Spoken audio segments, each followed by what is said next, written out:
Hi fellas, here I've got a correctly biased photo transistor which I had to discover myself with painstaking experiments. It's hooked up to a car battery, 12 volts to 105 volts, and I've got me, obviously my smartphone, just literally, the smartphone's only a couple of metres away. I'm about 5-6 metres away. Which isn't representative, but you should share the signal. This is how sensitive they are. Not going off sunlight or anything else. See that? Anyway. That's it, there you go, full scale, 11.8 volts is coming up soon. See the spikes there?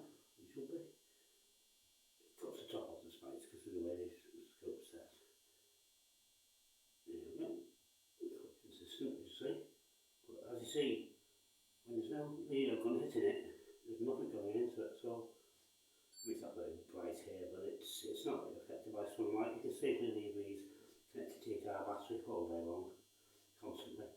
Well, you can run through the switch if you want. The signal is set to diminish after about 3 or 4 seconds. Give the opposite a chance to get a reading.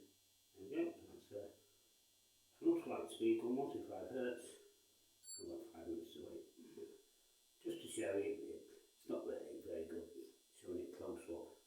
It tends to, when you do it too close, it tends to, well, I used to use the term, the CB days, overmodulate, tends to go right up to the scale and turn back on itself. So this is how I want it.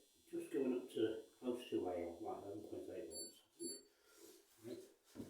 So that comes through okay. I say I've been censored all over the place from YouTube, Daily Motion, especially Facebook, by these woke bigots, just because of my name. Who apparently I'm this ex-single dad of 14 years, brought a little girl up for years on his own after the death of a poor mother. Apparently I'm a wicked guy.